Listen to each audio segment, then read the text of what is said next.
Hello guys, same back. இன்னைக்கு corporate topic என்ன, நம்மளோட டொமைன் நேம் எப்படி சூஸ் பண்றது. இதை எதுக்காக நம்ம இன்னைக்கு இந்த டாபிக் பார்க்கறோம் அப்படின்னு பார்த்தீங்கன்னா, நிறைய பேர் டொமைன் நேம் வந்து சூஸ் பண்றதுல எவ்வளோ மிஸ்டேக்ஸ் பண்றாங்க. என்னோட லிங்க்ல ஹோஸ்டிங் பர்ச்சேஸ் பண்றவங்களே கூட என்ன பண்றாங்கன்னா, டொமைன் நேம்ல அதிகமாக ஃபோக்கஸ் பண்றது கிடையாது. அவங்களுக்கு தோன்ற நேம்ல பர்ச்சேஸ் பண்ணிடுறாங்க. லைக் ஒரு சில பேர் அவங்களோட நேமையே வந்து டொமைனா வந்து பர்ச்சேஸ் பண்றாங்க. அதனால என்ன ப்ராப்ளம்ஸ் வரும், ஒரு டொமைன் நேம் எப்படி எக்ஸாக்டா வந்து நம்ம செலக்ட் பண்றது, அது எப்படி இருக்கணும், எவ்வளோ லெங்க் இருக்கணும், அந்த மாதிரி விஷயங்கள் எல்லாமே நம்ம இன்னைக்கு பார்க்கலாம். ஃபர்ஸ்ட் வந்து பார்த்தீங்கன்னா டொமைன் நேம்னா என்ன. டொமைன் நேம்ங்கிறது இது என்னோட வெப்சைட் வந்து பார்த்தீங்கன்னா பிளாகர்ல ஹோஸ்ட்ல இருக்கு. இந்த பிளாகர்ல இருக்கிறது வந்து பார்த்தீங்கன்னா technologymixer.com. இது வந்து என்னோட டொமைன் நேம். ஓகேவா? இந்த டொமைன் நேம் வந்து ஒரு அட்ரஸ்னு வச்சுக்கலாம். அந்த அட்ரஸ் வந்து ஒரு இன்டர்நெட்ல சர்ச் பண்ணாங்க அப்படின்னா டைரக்டா வந்து என்னோட கண்டெய்னர், அதாவது இப்போ வந்து பிளாகர்ல வந்து நான் சேவ் பண்ணி வச்சிருக்கிற இந்த போஸ்ட், இமேஜஸ், வீடியோஸ், லைக் நிறைய தீம்ஸ் எல்லாமே வந்து அவங்களுக்கு ஷோ பண்ணும். ஸோ நம்மளோட ஃபைல்ஸை கரெக்டாக வந்து சேர்றதுக்கு, ஒரு யூசர் வந்து நேவிகேட் வந்து சேர்றதுக்கான ஒரு அட்ரஸ் தான் இந்த டொமைன் நேம். இந்த டொமைன் நேம்ல நீங்க என்ன பண்ணணும் அப்படின்னு கேட்டீங்கன்னா, பர்மலிங்க்ங்கிறது 75 கேரக்டர் வந்து ஒரு சர்ச் இன்ஜின் வந்து ரெக்கமெண்ட் பண்றாங்க. பர்மலிங்க்னா என்ன அப்படின்னு கேட்டீங்கன்னா, உதாரணத்துக்கு இப்போ ஒரு போஸ்ட் ஓப்பன் பண்றேன்னா இந்த போஸ்ட்ல வந்து இந்த பர்மலிங்க் 75 கேரக்டர் இருக்கணும் அப்படின்னு சொல்றாங்க. இப்போ பிளாகர்ல வந்து பார்க்க போனா பிளாகர்ல நமக்கு என்ன வந்து மைனஸ் அப்படின்னு பார்த்தா மெயினான விஷயம், ஓகே இந்த ஏட உள்ள அனுப்பிடலாம், இல்லைன்னா அதுவும் இம்ப்ரெஷன் கவுண்ட் ஆகிடும். ஓகே, இதில் வந்து நமக்கு வந்து வருஷமும் மாதம் இதெல்லாம் வந்து ஷோ ஆகும். அது மட்டும் இல்லாமல் டாட் லாஸ்ட்ல வந்து பார்த்தீங்கன்னா HTML ஷோ ஆகும்.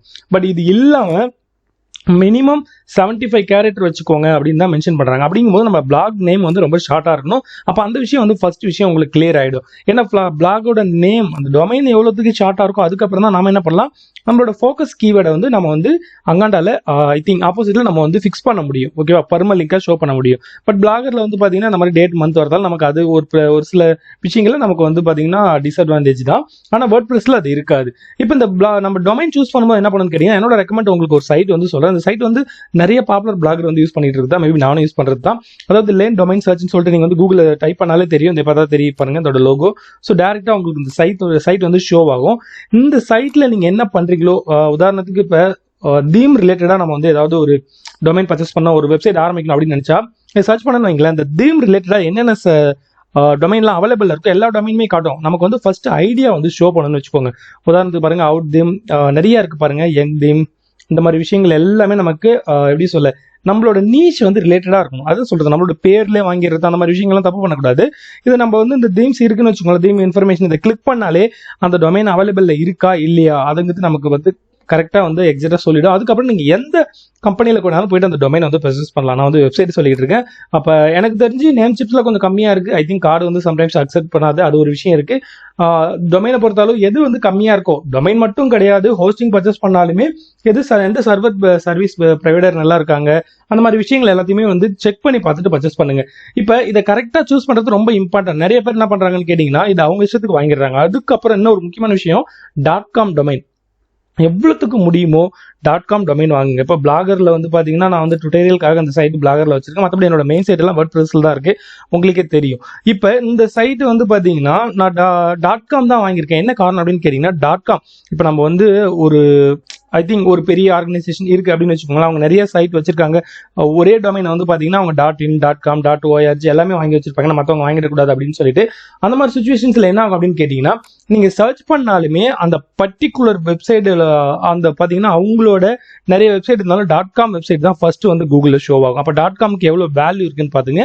ஏன் நீங்க மொபைல் கீபோர்டு யூஸ் பண்றீங்களா, மொபைல் கீபோர்ட்ல கூட என்னைக்காவது நோட் பண்ணிருக்கீங்களா, .com மட்டும்தான் ஷோ ஆகும், .inலாம் ஷோ ஆகாது. பட் .in வந்து இந்தியா டார்கெட்டட் டொமைன். என்ன பொறுத்த அளவு முடிஞ்ச அளவு நீங்க வந்து .com ட்ரை பண்ணுங்க. ஐ திங்க் டொமைன் மட்டும் பர்ச்சேஸ் பண்ற மாதிரி தான், டெஃபினட்டா இல்ல ரிசர்ச் பண்ணுங்க. உங்களோட நீச்சுக்கு ரிலேட்டடா, உங்களோட டாபிக்கு ரிலேட்டடா நீங்க பாத்தீங்கன்னா டொமைன் சர்ச் பண்ணணும். அதுவும் ஷார்ட் நேமா இருக்கணும், பார்த்த உடனே ஒரு ஹை கேப்சர் வேர்டு மாதிரி இருக்கணும். இப்போ வந்து நான் லாஸ்டா வந்து பாத்தீங்கன்னா ஒரு டுட்டோரியல் பண்ணியிருந்தேன் இல்லையா, அந்த டுட்டோரியல் எப்படி இருந்துன்னு பாத்தீங்கன்னா பை பண்ற மாதிரி, அதாவது அமேசான் அஃபிலியேட் பத்தி. அதுல நான் என்ன பண்ணியிருந்தேன், பை ட்ரஸ்ட் அந்த மாதிரி ஒரு வேர்டு யூஸ் பண்ணியிருந்தேன். ரொம்ப ஷார்ட்டாகவும் இருக்கும், ஹை கேப்சர் வேர்டு மாதிரி ட்ரஸ்ட் அந்த மாதிரி வேர்டுலாம் யூஸ் பண்ணியிருந்தாலும் அந்த மாதிரி வேர்டு யூஸ் பண்ற மாதிரி உங்களுக்கு ஐடியா இல்லைன்னா இந்த மாதிரி சர்ச் பண்ணுங்க. இந்த வெப்சைட் ரொம்ப எப்படி சொல்ல, ரொம்ப யூஸ்ஃபுல்லா இருக்கும் அப்படின்னு சொல்லலாம். நீங்க வந்து பிளாகர்க்கா இருந்தா மேபி நீங்க வந்து இப்போதைக்கு வந்து ஹோஸ்டிங் ட்ரை பண்றீங்க அப்படின்னா டெஃபினட்டா வந்து என்னோட சஜெக்ஷன் hosting.in தான். நான் நிறைய அஃபிலியேட் பண்ணாலுமே உங்களுக்கு ஹோஸ்டிங்கர் மட்டும் தான் உங்களுக்கு ரெக்கமெண்ட் பண்ணிட்டு இருக்கேன். இப்போ வந்து பாத்தீங்கன்னா இண்டிபெண்டன்ஸ் டேக்கு ஆஃபர் போயிட்டு இருக்கு. இதுல வந்து ஹோஸ்டிங்ல என்னென்னலாம் நம்ம செக் பண்ணோம் அப்படின்னு கேட்டா, ஃபர்ஸ்ட் வந்து பாத்தீங்கன்னா நிறைய பேருக்கு இருக்க ஒரு டவுட்டை கிளியர் பண்ணிடுறேன் ஹோஸ்டிங் ரிலேட்டடா. என்னன்னு கேட்டீங்கன்னா, ஃபர்ஸ்ட் ஷேடோ ஹோஸ்டிங் தான், மேனேஜ்டு ஹோஸ்டிங் தான்.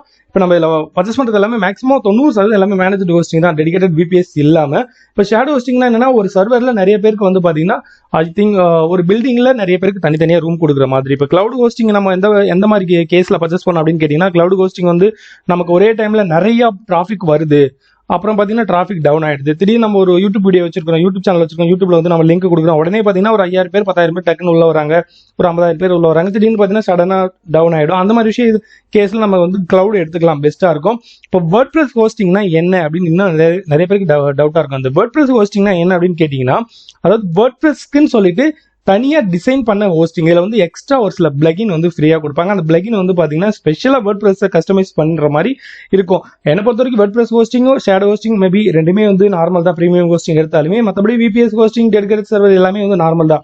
இப்ப இன்னொரு விஷயம் இதுல மெயினா சொல்றது SSD ஸ்டோரேஜ். இது ரொம்ப முக்கியம். ஏன்னா SSD ஸ்டோரேஜோட ரீட் ரைட் ஸ்பீட் ரொம்ப இம்பார்ட்டன்ட்.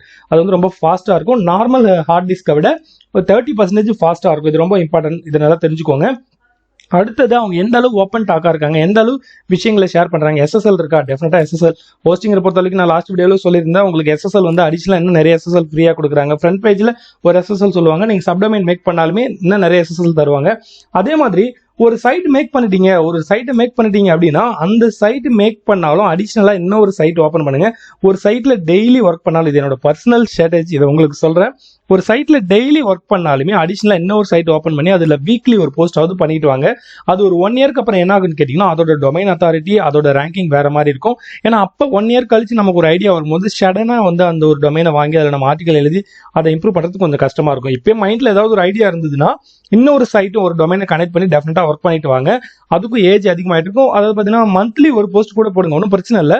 ஆனால் ரெகுலர் மெயின்டைன் பண்ணுங்க. மந்த்லி ஒன்றுனா மந்த்லி ஒன் போட்டுட்டு வாங்க. அதே மாதிரி 10 டேஸ்க்கு ஒன்று 10 டேஸ்க்கு ஒன்று அதுக்கு டைம் கொடுத்துட்டு வாங்க. 2 சைடு எடுத்துட்டு வாங்க, ரொம்ப பெஸ்ட்டாக இருக்கும். அடிஷனலாக ஏதாவது ஒரு ஐடியா இருந்தால் சொல்கிறேன், இது ரொம்ப இம்பார்ட்டன்ட். இப்போ ப்ரீமியம் ஹோஸ்டிங்கை பொறுத்த அளவு அதாவது ஒரு 3 வெப்சைட் பண்ணலாம். எனக்கு வந்து நார்மலாக இது வரைக்கும் ப்ரீமியம் ஹோஸ்ட்ல எனக்கு வந்து 3000லேருந்து 4000 டிராஃபிக் மெயின்டைன் பண்ணிட்டு இருக்கு. அப்போ பார்த்தீங்கன்னா மந்த்லி 1 லட்சத்துக்கு மேலே போகுதுன்னு வச்சுக்கோங்க. அதே மாதிரி எந்த ஒரு வெப்சைட்லையுமே, எந்த ஒரு ஹோஸ்டிங் கம்பெனிலுமே இந்த ஆக்சுவலா ஒரு நம்ம ஸ்டோரேஜ் வச்சிருக்கோம்னு வச்சுங்களேன். இப்போ இதில் வந்து 100 GB ஸ்டோரேஜ் கொடுக்குறாங்க, ஓகேவா? இதுல வந்து பாத்தீங்கன்னா 30 GB கொடுத்துருக்காங்க. அதே சேம் டைம்ஸ் வந்து இங்க 200 GB. இப்போ நம்ம 30 GB ரொம்ப நார்மல், ஓகேவா? இதுல ஃப்ரீ டொமைன் கிடையாது. இப்போ 100 GB இருக்குன்னு நம்மளோட வெப்சைட் நம்ம வந்து 3 வெப்சைட் ஹோஸ்ட் பண்ணாலுமே மிஞ்சி போனா அதிகபட்சம் இப்போ நான் வச்சிருக்கிற வெப்சைட்லாம் வந்து பாத்தீங்கன்னா ஒரு 30 GB கூட இந்த 100 GB யூஸ் ஆகாது. பேலன்ஸ் என்னன்னு கேட்டீங்கன்னா, ஒரு யூசர் வராங்க அப்படின்னு கேட்டா மெயினா அந்த யூசர் வந்து அவங்க உள்ள வரும்போதோ அவங்களுக்கு ஹோஸ்டிங்ல இருக்கிற நம்மளோட டேட்டா, அதாவது போஸ்ட் இமேஜஸ் எல்லாமே அவங்களுக்கு ஷோ பண்றது, திரும்ப அது எல்லாமே ரிட்டர்ன் ஆகுது. இந்த மாதிரி இந்த விஷயத்துக்கு தான் வந்து ரிசோர்ஸ்ன்னு சொல்லுவாங்க. அது எந்த அளவு வந்து கொடுக்குறாங்க அதுதான் ரொம்ப இம்பார்ட்டன்ட். எல்லாருமே வந்து அன்லிமிடெட் போட்டிருப்பாங்க. மேக்ஸிமம் அன்லிமிடெட்னு எந்த வேர்டும் கிடையாது, நல்லா தெரிஞ்சுக்கோங்க. அன்லிமிடெட் எதுவுமே இருக்காது. அன்லிமிடெட்னு இருந்தா தனியா வந்து இந்த மாதிரி பிளான்ஸ்லாம் வைக்க மாட்டாங்க, ஓகேவா? டெடிகேட்டட் சர்வர், VPS, கிளவுட் இந்த மாதிரிலாம் பண்ண மாட்டாங்க, ஓகே? அதனால தெரிஞ்சுக்கோங்க அந்த கான்செப்ட். அதே மாதிரி ஹோஸ்டிங்ல மணி பேக் கேரண்டி இருக்கு, இதெல்லாம் பாத்துக்கங்க. உங்களுக்கு பிடிக்கல அப்படின்னா 1 மந்த்ல உடனே மணி பேக் கேரண்டி. நான் லாஸ்ட் அப்ளை பண்ணதெல்லாம் பார்த்து பார்த்தீங்கன்னா ஒரு சில கிளைண்ட் என்ன பண்ணுவாங்கன்னு கேட்டீங்களா, இன்ட்ரெஸ்டா வந்து சைட் ஓப்பன் பண்ணுவாங்க. 1 மாசத்துக்குள்ள அவங்க பாத்தீங்கன்னா ஒர்க் பண்ண தயாரா இருக்க மாட்டாங்க. ஓப்பனா சொல்லணும் அப்படின்னு கேட்டா, இவ்வளவு ஒர்க் பண்ணி எப்ப சம்பாதிக்குது? ஏன்னா நிறைய பேர் எடுத்த உடனே ஒரு சில வீடியோஸை பார்த்து $1000 ஏர்ன் பண்றாங்க, $2000 ஏர்ன் பண்றாங்கன்னு உடனே ஒரு இம்ப்ரெஷன் ஆயிட்டு உடனே அந்த ஒரு வெப்சைட் மேக் பண்ண அப்படிங்கிற ஒரு கான்செப்ட்ல வருவாங்க. கொஞ்ச நாள் ஒர்க் பண்ணி பார்த்துட்டு முடியலமாங்க, அந்த 1 மந்த்க்குள்ள மணி பேக் பண்ணா 24 ஹவர்ஸ்ல கூட மணி பேக் பண்ணிடுறாங்க. இது ஒரு பெஸ்ட் ஆப்ஷன் அப்படின்னு சொல்லலாம். எனிவேஸ் ஹோஸ்டிங் பத்தி பேசியாச்சு. ஹோஸ்டிங்ல உங்களுக்கு டவுட் இருக்காது அப்படின்னு நினைக்கிறேன். உங்ககிட்ட பிளாகிங் பத்தின ஐடியா இருந்தா என்னோட சஜஷன் டெஃபினட்டா ஒரு $600-700 போட்டு ஒரு டொமைன் பர்ச்சேஸ் பண்ணுங்க. டொமைன் பர்ச்சேஸ் பண்ணி பிளாகர்ல கனெக்ட் பண்ணி ஒர்க் பண்ணுங்க. டெஃபினட்டா ஒரு 50 போஸ்ட்குள்ள எழுதிட்டு அதுக்கப்புறம் பாத்தீங்கன்னா ஆட்சன்ஸ் அப்ரூவல் எடுத்துட்டு அதுக்கப்புறம் வேர்ட்பிரஸ் வந்து மூவ் பண்ணுங்க. இல்ல நான் ஸ்டார்டிங்ல இருந்தே வந்து பாத்தீங்கன்னா அட்வான்ஸ் லெவல் பிளாகிங் பண்ணிக்கிறேன். ஏன்னா பிளாகர்ல வந்து பாத்தீங்கன்னா லிமிடெட் தான், ரொம்ப லிமிடெட் ஆப்ஷன்ஸ்.